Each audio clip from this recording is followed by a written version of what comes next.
Okay.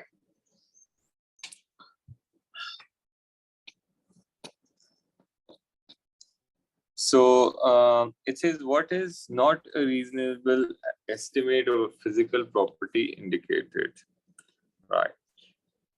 2000 for power dissipated by a heating element of 2000 watt. That is reasonable because usually electric kettles are like this.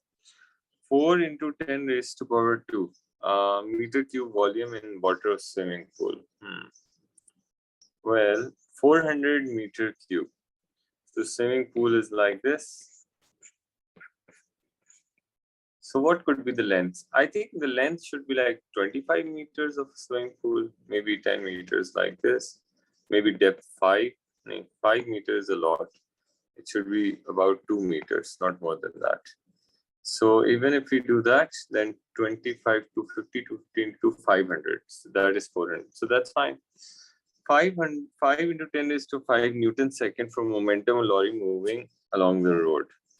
So suppose a lorry has a mass of 2000 kilograms. Well, that's very less. It should be at least 5,000. And then moving at 30.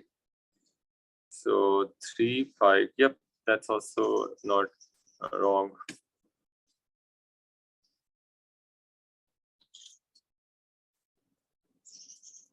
Please hold on a second.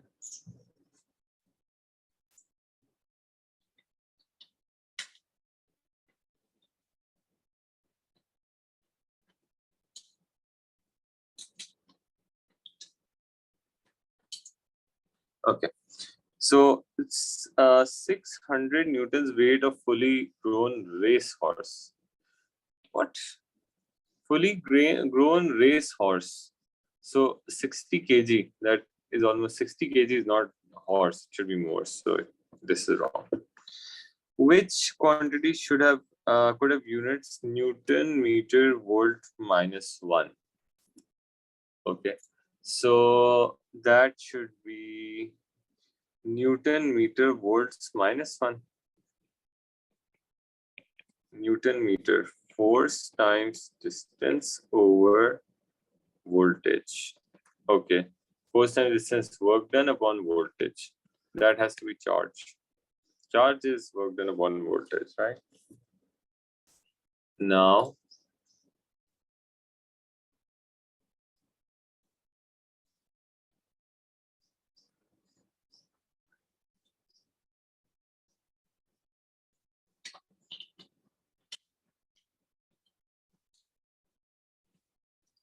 all right.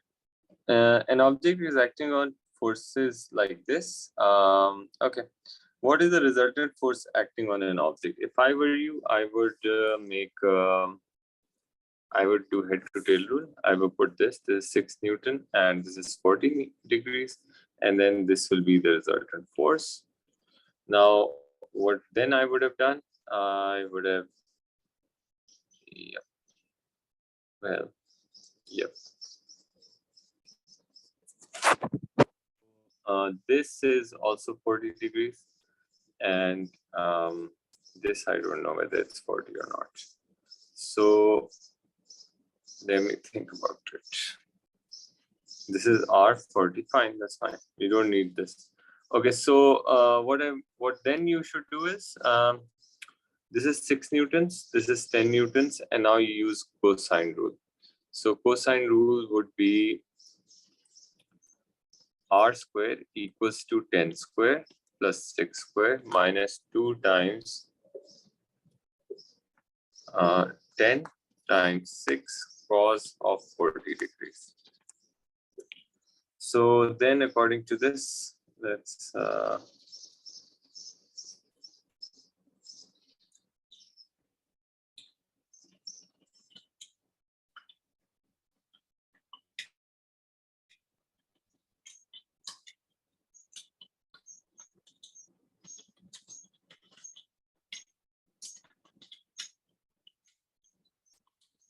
no. So let's do this 10 square plus 6 square minus 2 times 10 times 6 times cos of 40. And what you do, take under root. That is 6.63. So it means this is the only correct answer. You don't even need to find this, because the thing is, if there's no other answer that reflects what we want to. All right. If you still have a question, please let me know. Now, an analog ammeter is a range of 0 to 250 milliamperes connected into electrical circuit. Diagram shows ammeter display. What is the reading on ammeter? Now, the range of this is 0 to 250, right?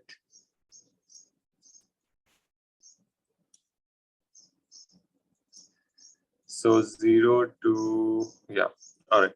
So if you look at it, it is actually somewhere here, which is between this should be 6, 7, 8, 9, and 10, right? And then between 7.2, 7.4, 7.6. So this is 7.6, right? Now, to do certain questions like these, I would say you see that from 0 to 250 means that 10 on this scale represents 250 milliamps. Then 7.6 on this scale will represent what? You cross multiply. So when you do, it would be 190, sir. 190. Okay, that's great. Thank you. So that would be 190. Awesome. Now, the student takes readings on the volume of liquid using 3 different pieces of measuring equipment, X, Y, and Z. The true value of the volume of liquid is V. The student results are shown. Fine. How many pieces of equipment are precise and how many are accurate? So as I can see, this is precise because they're like very close to each other. This is also precise, right? But accurate ones are X and Z only, because accurate means that it should be like peak should form on the true value. So this question makes it like, 2 and 2. Fine. Now, question number 6. Which graph shows the variation with time t of velocity v for a falling object vertically downwards in a vacuum? So if something is falling vertically downwards in a vacuum, so its velocity should increase with a constant rate, which means that it has to have constant acceleration, and that's the graph that shows a constant gradient. Now, a projectile is fired from point P with velocity v at an angle theta to the horizontal. It lands on Q, a horizontal distance r from P. Fine. Which equation for R is correct? Now, of course, this will have some implications. This will be V cos theta. This will be V sine theta. Now, if you look at it, unfortunately, we don't have the time in any of these equations, right? So what are we going to do? We are going to make 2 sets of readings. So at this point, right, at the very, very top, at this point, at this point, V sine theta is going to be 0 actually, because vertical velocity will be 0. So I'm going to make 2 equations. For horizontal, it will be S, V, and T. So displacement is R, velocity is V cos theta, and time is T. We don't know, right? Time is what we don't know. We want to import this. And from vertical perspective, we have to use SUVAT, right? So for displacement, let's call this S. Vertical, the initial velocity V sine theta, and the final velocity was 0 when it was like here. So then acceleration was minus g all the time, and the time was say t. Time for this much area is t. Now what you do? You use we don't want this because S isn't given here. So what I'm going to do is I'm going to use V equals to U plus AT because I want to avoid that. This is 0. This is V sine theta. This is minus G, and that's T, right? So I will take it there. So T will be equal to basically V sine theta over G. Now this is for half the projectile. So for full projectile, for this time, basically it should be multiplied by 2. All right, like this. Now, what you do then? So the time total of R would be 2v sine theta over g. Now for horizontal, there's only one formula. Velocity is equal to displacement over time. Velocity was v cos theta. Displacement was r, and so it's 2v sine theta over g. So you multiply, and then r is going to be 2 times v squared sine theta cos theta divided by g. So I think the right answer for this would be 2v squared sine theta b. Is it clear, everybody? Please let me know if you do not understand this. This is a bit of a derivation. Just look at it for 1 second.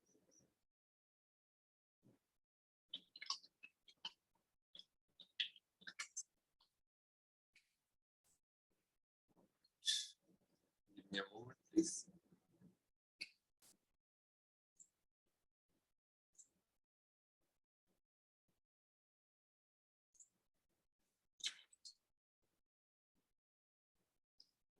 Okay.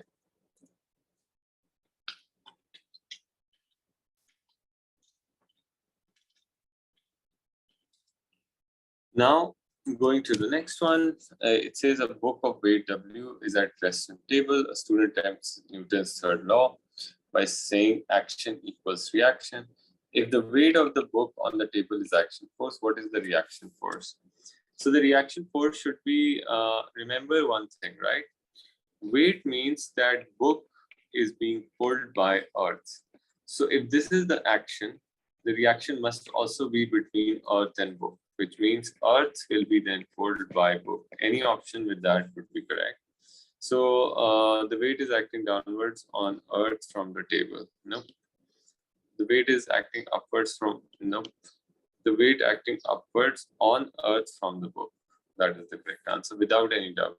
Because like I said, the action reaction forces involve only 2 bodies, and those bodies must be there. Table has nothing to do with it. Don't use that. Okay, so all of these are okay. Now, 4 balls are dropped at the same time from top of the surface, and okay, so 4 balls are dropped at time top surface. There is no wind blowing. Which ball hits the ground first? All right, so hits the ground first. Naturally, with one with the greatest, like, yeah, okay, well, that's the question.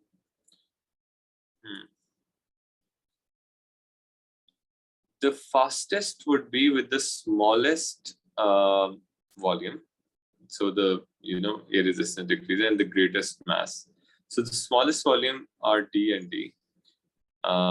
It has also great mass, but large volume. And greater mass would be, so it means its weight is going to be bigger, so it has to be B for sure. Why do I select a smaller volume? Because the greater the volume, then the greater the air resistance is going to be. That is going to slow it down. Then question number 10.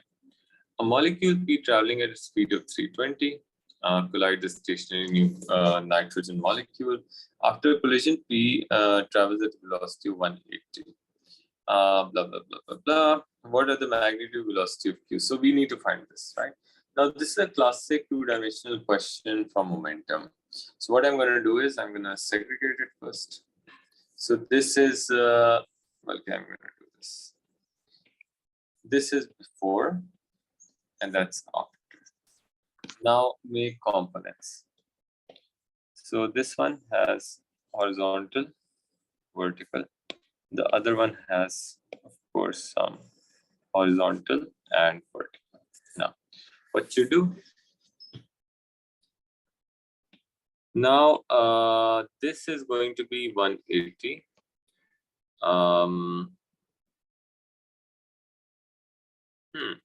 Cos of 55, and this is going to be 180 sine of 55. This is going to be V cos of 34, and this is going to be V sine of 34. If I could take this side as positive, I can take this as negative, and these right ones as positive. So this will also be positive now. I don't think they have given. Okay, so the masses are same, so they're all nitrogen. So I'm going to just call them M. It doesn't really matter. So what you do, you create an equation for horizontal. Let's create horizontal one, because you can create vertical, horizontal, anything as if you like. It doesn't really matter. So for horizontal, there was a momentum, mass times velocity. The second moment is 0. So this is before, and afterwards you can see there are two vectors, right? So mass times 180 cos 55 plus V times mass times V cos 34. So what you do, this will be 320 M. This will be, I don't know what that is. So let me calculate it. 180 times cos of 55. So this is going to be 103 M plus this will be cos 34. 83. Okay. MV, sorry, 0.83 MV. So M, and M cancels out. You can take it there. So 320 minus 103, that's 217, equals to 0.83 V. You divide it. So divide by 0.83. So it's about 261. That is this answer. All right. So you could either do this, or you could have also used these two values if you had made a vertical one equation. So you can make vertical or horizontal. It's up to you, whatever you like. Now, a charged particle, if you do not understand something, please do let me know. Okay, don't be shy. It's all right. I won't say anything to you. Now, a charged particle is placed in a uniform field force. The direction of force on this, what is, so field is not there anymore. So you're gonna skip that. A disk of radius r is acting on two opposite forces. And what is the torque of a couple? So you got to select one force and the distance between them. Now, unfortunately, there is half distance. So what we can do is we can multiply. This should also be r. So F times 2r should be the answer. So 12 has to be C. This is pretty simple. Now, in this one, it says there is a sign of weight 40. Weight always acts from the center if it's uniform, which means it is from this it is 0.4, and from this it is also 0.4. Anyway, now hinge is not frictionless. When the sign is displaced vertical by external force, then release does not return to vertical position. The maximum torque exerted by hinge is 6 newtons. The sign is displayed by 90, so it gradually released. At what angle does the vertical, at which angle to the vertical does the sign hang after release? So he's asking about something like this angle. So weight will still be here, and weight is 40 newton. It says that, and in the center, from the center till the hinge, you see the distance is 0.4. That's the perpendicular distance. So if that is the case, I could just, oh my God, not here. Okay. So I could just make two components like this and this, right? And if you can see, this is theta, and this component will be W sine theta, and this distance is 0.40. Now, as we know, the torque or moment equals to force times perpendicular distance. The moment is moment is 6, and the force is 40 sine of theta, and the distance is 0.4. So what you do? So 6 divided by 0.40. 15 divided by 40, and then sine inverse. It's 22.02. So, well, it has to be B then. So you got to always understand that force and distance are perpendicular. If you follow this, then you will never get anything wrong here. If you do not understand this, please let me know. Could you explain the side view again, please? Yes, what I did was it said that it was like displaced to this, right? And then it came to some position like this. Okay. So weight which acts from the center, I assumed that weight is from the center like this, right? If the weight is from the center and this is the angle we want, so weight's one component will be the perpendicular component and one parallel component, right? Okay. Now this angle and this angle are corresponding, don't you think so? Yeah. Which means that the perpendicular force component has to be W sine of theta. And this is perpendicular to the moment arm, which is half of the distance here, 0.40. So, and the total torque itself was this. Why do you take half of it? Half of the distance? Because if you look at this distance, right? So the weight always acts on the center of gravity. So center of gravity is at the center. So center means if total is 0.80, this means 0.40 here and 0.40. Do you understand? Yeah, okay. That's one. Got it? Like yes. Now, each foot of an elephant has a cross section with circumference 1.4. The elephant has a mass of 5,400 kg. Right. So it's a circular cross section and circumference is this. Fine. The elephant is standing still with all 4 feet of the ground. Assume the pressure under each foot is same. What is the approximate pressure exerted on ground by each of the elephant feet? Okay. So if the elephant is like standing on 4 feet, the total mass, the total weight of the elephant would be 5,400 times 9.85. This means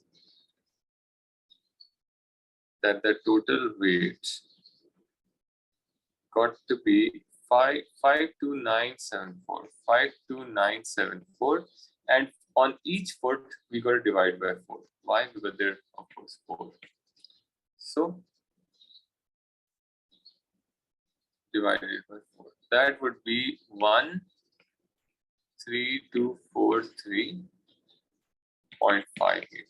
Right. So this is the force. Now we have the circumference, unfortunately, and to find the pressure we need area. So I don't know what is the formula to find area from circumference, but I do know that circumference is given by 2 pi r. Right? So circumference 1.4, that is 2 pi r. So r would be 1.4 over 2 pi.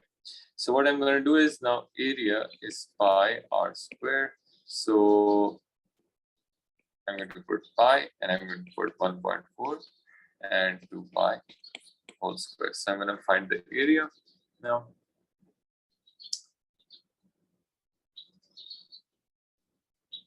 No. Okay. 1.4, 2 pi. So that's not clear. 2 pi and whole square and multiply by another pi. So that's basically 0.156. Okay, so I'm going to put it now. And 13243. 13243.5 divided by 0.166. That's 85,000. 85,000 would be, I think it has to be C then. So that's good. So if you, it was more, I think, mathematical question. Nothing to do with physics really.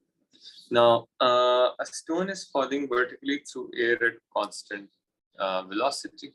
Which energy is, so it is falling at constant terminal velocity, which means gravitational potential energy is not going into kinetic, because kinetic is constant. It means gravitational potential energy is going into something else. So I should think about it. Right? So gravitational potential energy to thermal, this is correct. Let's check the other ones. Kinetic now. Kinetic energy now. Kinetic energy now. Kinetic energy is constant, so it has to be A. Now, an object of weight 12 newtons rests on platform top of container with two pistons as shown.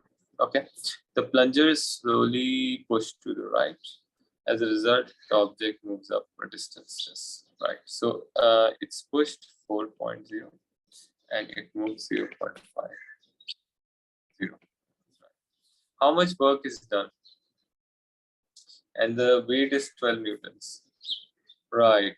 So you got a weight, work is force times the distance, force times the displacement in the direction of force, right? So what you do? 12 times 0.50 times 10 raised to minus 2. Why minus 2? Because these are in joules, that's in centimeter. I got to change it. Do not forget it. Okay. Now what you do? 12 times 0.50 times 10 raised to power minus 2. So it's 0.06, which is A actually. All right. Now, please make sure that because the weight of the object was here and the force and the distance should be in the same direction. So it should be parallel, right? That's why we didn't take 4. Now, a constant force of the car moves up the slope. What is the ratio of gravitational potential energy? A constant force acting on the car moves up the slope at constant velocity. Right. Good. Interesting. What is the ratio of gravitational potential energy gained by a car and work done by force F? Now, one thing I'm sure of, that the work done by force F is force times the displacement. So we know this. We need to find what is the gravitational potential energy. Interesting. If I see that there is some angles and I see there is F, so F we got, we have to use mass for sure. So what I'm going to do is I'm going to make some components. This is the weight, which is of course equals to mg. So I told you before as well, one component is down the slope, one component is up the slope, right? Down, like perpendicular. And the angle is the same angle of the slope applies here. So this force will be mg sine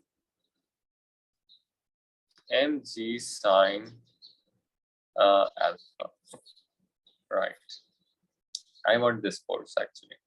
And this is going against gravitation. So it means that GPE is the work done against gravity, which means this force, mg sine alpha times displacement. I could do that. Okay, so let's try it now. So mg sine alpha times s divided by force times displacement. S and S will cancel out. So you should be getting mg sine alpha over F. And that is right here. This should be the right answer. If you do not understand this, please let me know. Okay. Good. Now, what is the definition of power? Now, power is the product of force and velocity.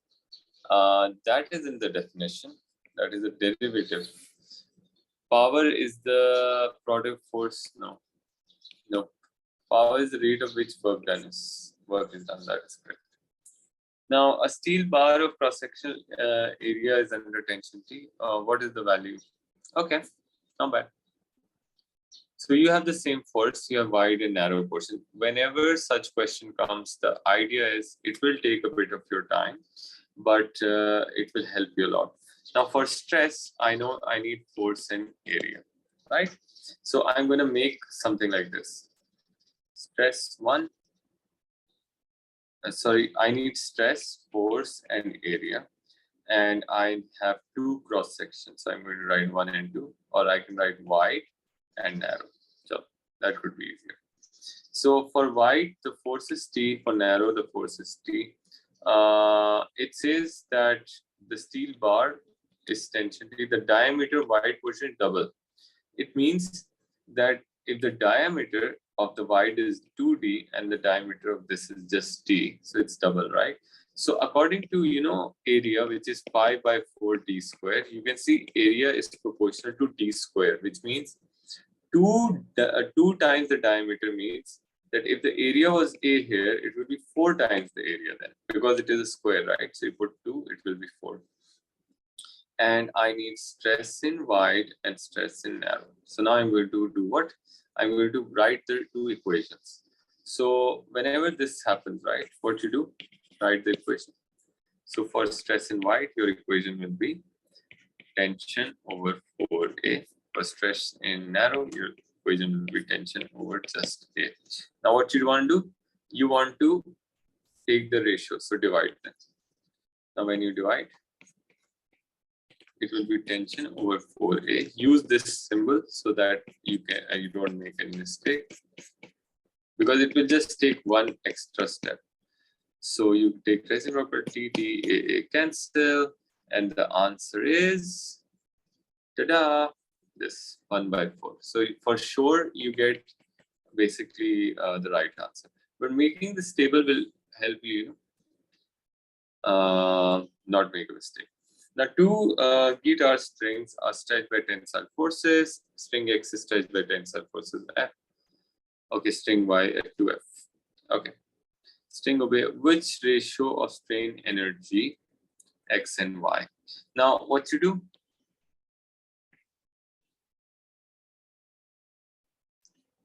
If this is force and extension, first one was at F and it extended at X. Right? So the area will be the strain energy is half times F times X.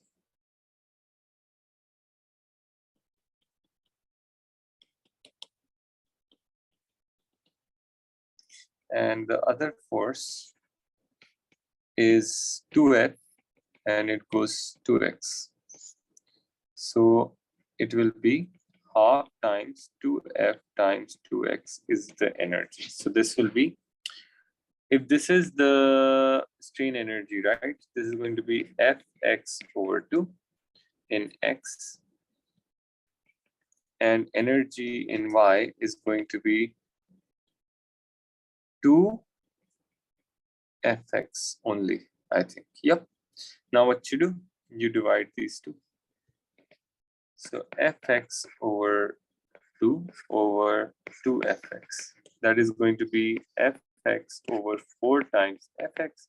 This cancels out, so you get 1 upon 4 only. So that's T. Okay. Please let me know if you do not understand this. Now, 2 laser lights emit vacuum. Wait, one second. Laser. Yes. Why did you take the area under the graph? Isn't that work done? Yes. So that is the strain energy. Isn't strain energy the extension over original length? Yes, that's true. It is being extended by X. So, okay, so it's the same thing. Yeah.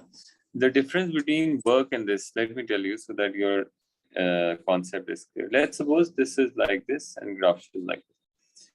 Till it's a straight line, this is strain energy, right? because it has not gone past elastic. And then afterwards, whatever the energy is, if they say what is the energy, you say this is the total work done. Because after, permanently deforming, strain energy is not there anymore. Okay. It's used up. It's Okay. not used. It does work to readjust the structure of that material. That's all. Okay. 2 laser lights emit in vacuum. 1 laser light red, the other is green. Which property of light from 2 must be different? Their speed is going to be same. That I know. Okay. Amplitude could be same. Intensity would be same. Frequency can never be the same. Or wavelength. Wavelength isn't here. Now, 2 particles in progressive waves at distance 10 centimeter above. 2 graphs show variation of T displacement, right? What could be represented by 2 graphs? So between 10 centimeters apart, right, you can see that one is like on top, one is at bottom, right? So this means that particles in the longitudinal wave with compression and nearest rarefaction separated by 10. Because a compression and a compression are like, and there's a rarefaction in the middle, right? So a compression is basically one lambda or one time. Between compression and rarefaction, that's half that, which is like 180 degrees, right? So this shows 180. This seems the right answer to me, but let's check others. Particles in radio compression, that's wrong. Particles in transverse wave with peak and nearest, no. Particles in transverse wave with 2 adjacent peaks separated by this. No, that would be wrong because it's not that. It's showing you like 180 phase difference. So that should be the right answer. So you got to see this. Okay. Please tell me if you have a question. Okay. Now going to this. Now CRO questions are super easy. Never stress about them. Always remember 2 equations. Voltage equals to Y gain times the amplitude. See. And if you want to find the time period, what you do equals to time base multiplied by wavelength on screen, not the actual on screen. Okay. Now, what they say, the time base is this. What is the frequency? So if you look at it, the wavelength basically, I don't know what that is. Let me think about it.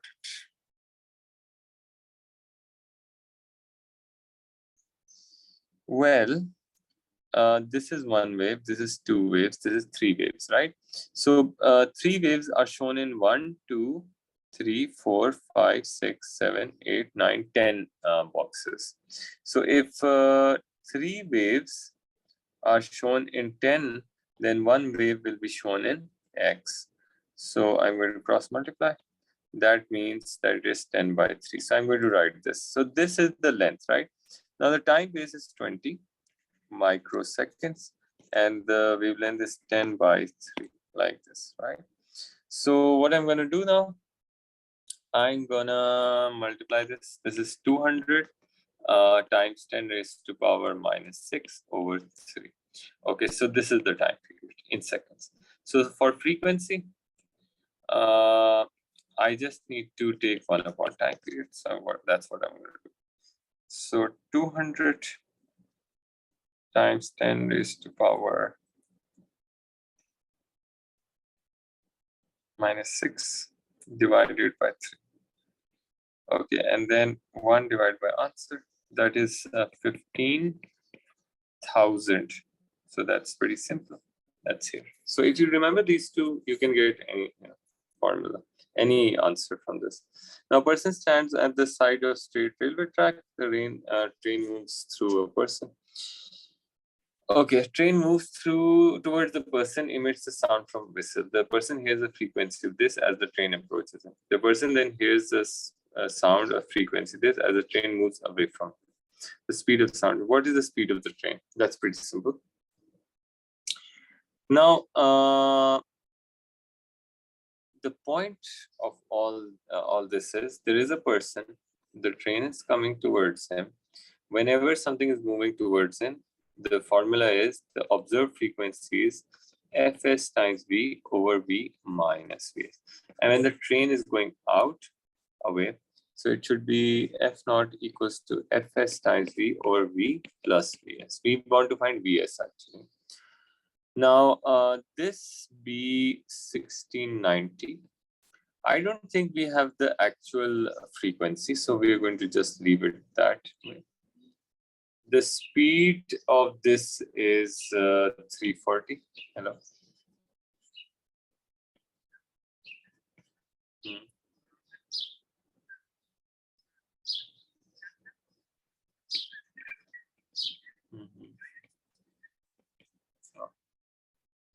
Okay. Maybe bada. Okay. All right. So ideally, what you do when you have a question like this,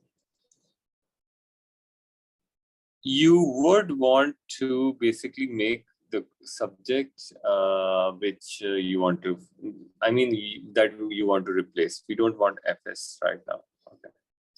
So what I'm going to do is I'm going to write 1500 340 plus Vs over 340 equals to Fs. And then I'm going to replace the other equation as well. Let's write it like this: 1690 340 minus Vs and 340. And I'm going to equate them together because both are equal to the same frequency, right? So what you do then, 340 and 340 cancel out. For some reason, I don't know why I did that.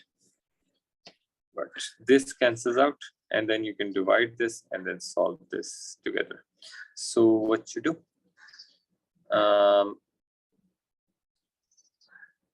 let's deal with this. 1690 divided by 1500 multiplied by 340. That is 383.1 minus, oh, that would be too long. I don't want to do this. 1690 times 340. That's 5,74600 minus 1690 Vs equals to 1500 times 340. That's 5,100 plus 1500 Vs. Now take things here and there. 5,74600 minus 5,10000. That is 64,600. 1500 plus 1690, 3190 Vs, and 64,600 divided by 3190, and that would be, after so much time, that is 20.3, I think, and that is A. Wow, this is not fair. Now, which list shows the electromagnetic? If you do not understand this, please let me know. Which list shows electromagnetic waves in order of decreasing frequency? Decreasing frequency, gamma has to be first, ultraviolet, infrared, radio waves. This seems right to me. All right. So then 26. Now I love these questions because the moment I see one is open, one is this, I should remember the formula for, I want to find what? Wavelength, right? So wavelength is 4L upon N, where N is 1, 3, 5, 7, whatever. It says when a stationary wave forms, there's an antinode. Which wavelength sound could be used to produce a stationary wave, right? So keep on putting 1, 2, 3. So lambda is 4L by 1. Do you have an answer like this? No. 4L by 3. The next one, you have the answer like this? Yes. So that's the answer. Pretty simple. Now, you got to remember this equations, please. If you don't, please revisit stationary waves. Now, which diagram best shows how water diffract when passed through a gap? Oh, okay, not bad. It should be same wavelength after and before, so it has to be. This is not correct. With the this much large lambda and smaller a, it should be circular. And why these are wrong? Because the wavelength suddenly changes. The wavelength suddenly changes. That's right. That's fine. Okay, two source interference experiment, light of single frequency incident or double slit. The light waves emerging from the slits are coherent. What is meant by coherent? The waves have a constant phase difference. That is the correct answer for sure. Now that's the definition. Now a parallel beam of light consists of 420 and the light, okay, parallel beam of light consists of light wave and the light is this. The light is incident normally on diffraction grating. The diffraction maximum of two wavelengths overlap at 31 degree from direction of incident. What could be the line spacing? Oh, all right. So what you do? Because when two things overlap, in case of overlap, you use n1 lambda 1 equals to n2 lambda 2. And basically, unfortunately, I don't think we got. Do we have that? I don't think so. We have that. Okay. Well, that's strange. A parallel beam of light consists of 420, and this we do have lambdas. Incident, the diffraction maxima for two wavelengths overlap at an angle of 31 from the direction. D sine theta equals to n lambda, n1 lambda 1, right? Something should be done, n1 lambda 1, right? We want to find the line spacing. We want to do this, okay. And why can't we?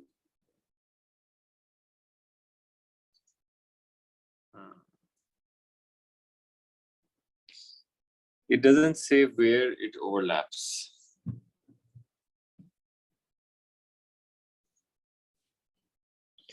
Let's try it anyway.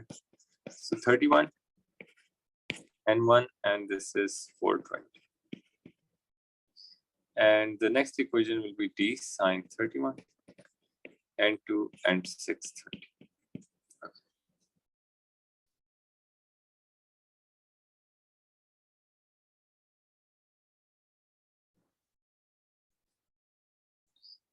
For some reason, we don't have the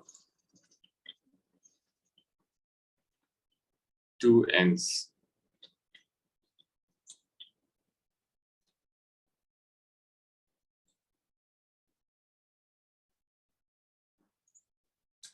Let me think about it. Second, please.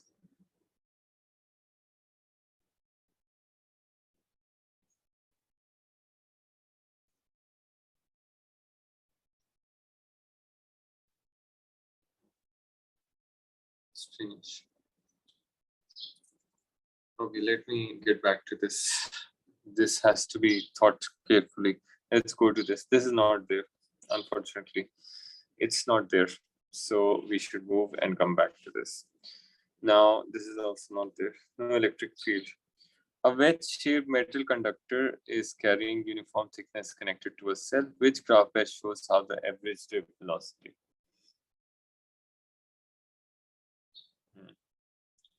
Okay.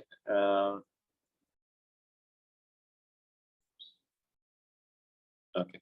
So average drift velocity. So if you look at it, the area is gradually like increasing. So in the gradual increase, we have voltage and length. So as it goes, the resistance is going to get lower. So it means the voltage that will be spent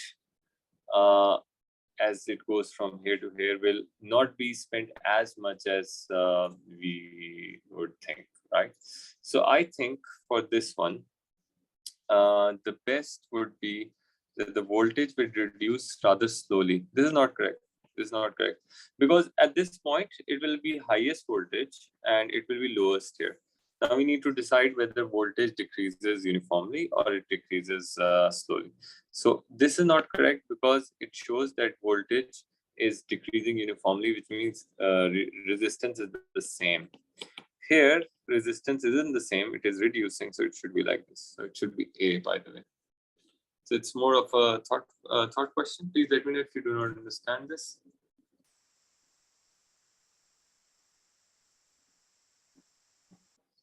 Okay, now I got to go to 33, and this is 5, 5. And what is the power supplied to kettle and what is the potential difference? So the power output electrical kettle is this and potential difference is this. The two wires between the supply and kettle have a resistance this, right? Supply is this. Fine. So this means that what is the power supplied? Okay. Now, what we can do is we can find what is the power lost due to the wires. So power equals to V squared over R, but we don't have V, right? We don't even have the current. That's the question. The power output electrical supply is this and the resistance. Kettle E, the wires supply and the kettle each have a resistance of this. The two wires between supply and the kettle each has a resistance this, right? Okay.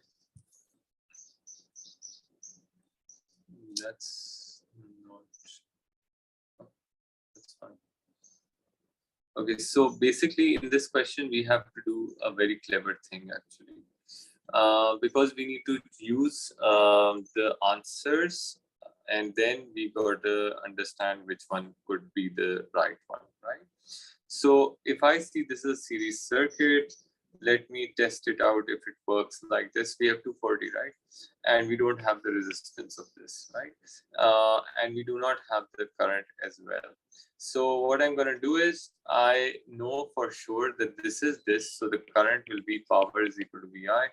So 2.4 times 10 raised to 3, voltage is 240 and current is I, right?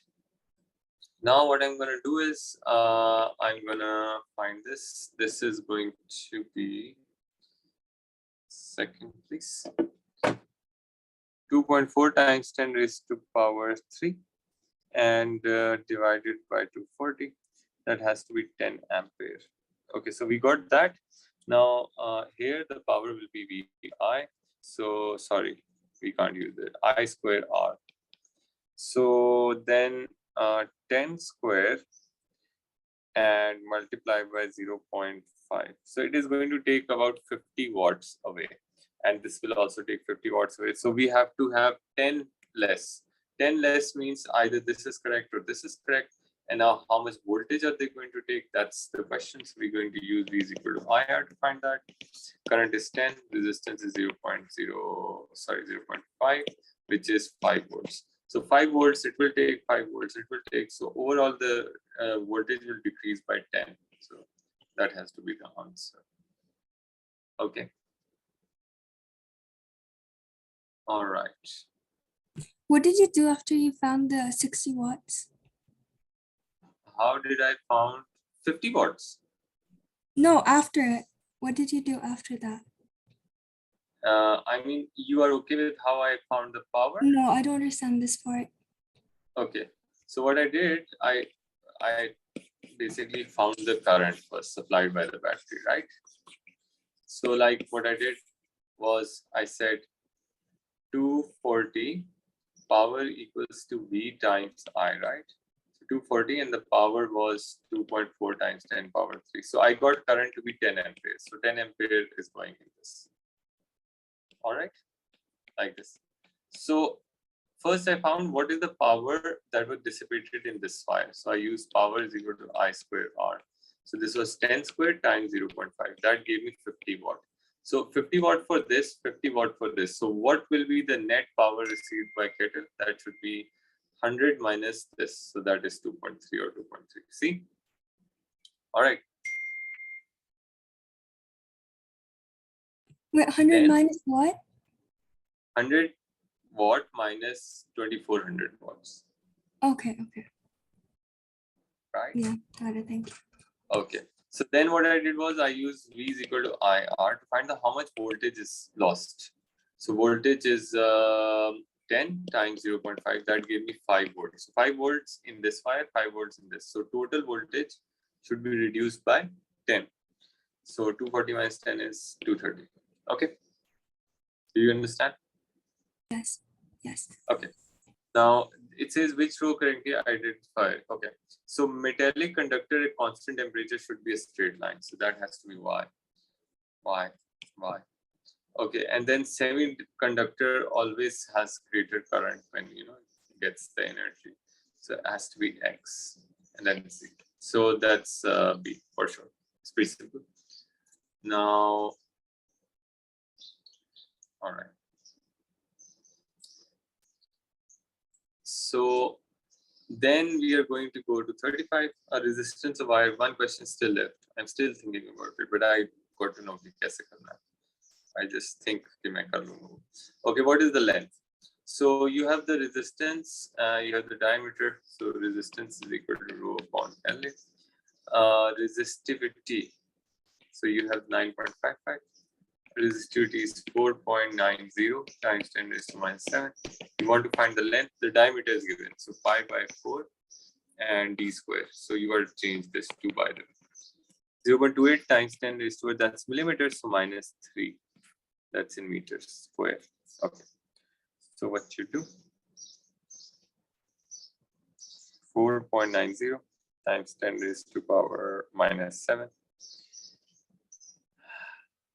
divided by, I'm going to put this because pi by 4 multiplied by 0.28 times 10 raised to power minus 3 and whole square. All right. So this is this. And then what I need to do is to find L, I need to divide the whole thing here. So 9.55 divided by answer 1.2. That is this. Oh my God. That has to be this. Okay. Then there is a variable resistor. I see there's another resistor, whatever. Which statement to explain the change in reading of voltmeter as contact Z is moved towards X? If contact Z is moved towards X, right? So naturally, it says there is some internal resistance as well. So overall, I think the resistance is going to increase. The current is going to reduce. And if the current reduces, because if it moves here, right, these two become, no, wait, what? That's not fair. If this moves here, this means this resistance will not matter, only resistance this. So resistance will reduce actually, not increase. And if the resistance, or it could be that too. Right. So if the resistance reduces, then it is IR times IR. So according to that, then the current basically, if this whole thing reduces, right, the current increases. And if this thing increases, the current reduces. And that has different effects, right? If the current increases, loss increases. If the current reduces, loss decreases, right? In this one, I think when the resistance is removed from here, this means that it is going to be, the resistance is going to increase. Yeah, it is going to increase because it will become, two parallels reduce it. Current reduces, hence the internal resistance, the voltage loss reduces. If the voltage loss reduces, then voltmeter reading should increase. Voltmeter reading should increase. Okay, now these two could be correct. The voltmeter reading increases because the current through the cell decreases. That is absolutely correct. The voltmeter increases because the current through increases. That's correct. If the current increases, then the voltage loss, which is I times small r, that also increases. So that's not correct. So it should be C. So always think if the current is more, then voltage loss will also be more. So EMF is going to be smaller than, like the net voltage, EMF will be the same. The cell of electromotive force EMF negligible internal resistance I1, I2, I3. What is the equation represent the Kirchhoff first law? Okay. This current is entering into this junction and these two are exiting, which means I1 should be equal to I2 plus I3. That is Kirchhoff's first law, which is, I think, the current law. So it has to be this one. Then two resistors, power supply. What is the resistance of variable resistor R given the potential difference of 1 volt across 12? So there's a potential difference of 1 volt, right? And the EMF is 6. So there's a potential divider classic question. V out equals to R1 plus R2 times EMF. V out is 1. The resistance is 12 kilo over R plus 12 kilo times EMF is 6. So what you do? Okay, so this is going to be R plus 12 kilo ohms. This will be 12 kilo ohms times 6.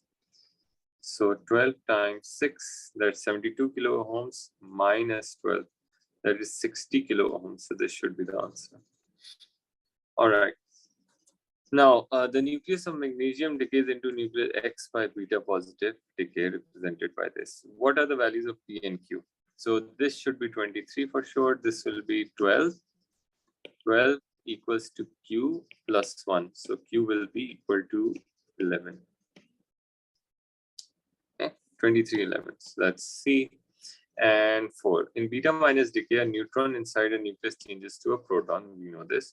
Which statement describes the core composition? A down goes to up basically. By the way, this is what happens, right? A down quark decreases, number of down quark decreases by 1. That is correct. The number of down quarks, that's wrong. That's wrong. That's wrong. It doesn't stay the same. It has converted into up. So that's the answer. Now going back to that question. That requires the attention. All right. Now, where is it? Where is it? All right. So, okay, I have an idea to do this. I'll try that now. So basically, when it overlaps, we got to have this equation, right? So overlap means there is one light, there's another light, they have the same angle theta. That's fine. Okay, so if I could write it as n1 over n2 equals to lambda 2 over lambda 1. Lambda 2 was 630 and lambda 1 was 420. So let's try to do that. That is 1.5. It means n1 and n2 is basically this. Okay, fair enough. Now we can make two equations. D sine theta equals to, or 31, equals to n1, and n1 this was 420, sorry. And d sine theta, which is 31, n2 is sort of 630, right? Like this. Now, this is n2. Now let's sort of bring it to a situation where I could create d sine 31 over 420 and d sine 31 over 630 equals to n1 equals to n2. Still it won't matter. That's wrong. Okay, never mind. So now what I'm going to do is I'm going to put in the values and I'm going to check that if the same value gives me the same ratio, and that would be the right answer. That I'm sure of. Now what I'm going to do is I'm going to do the same thing. D sine 31 over 420 should give me n1, and d sine 31 over 630 should give me n2, and then I'm going to take the ratio. So let's try that. So my first answer is 1.2 milli micro. There is no other, I think all of them are in the same units. I don't think that really matters.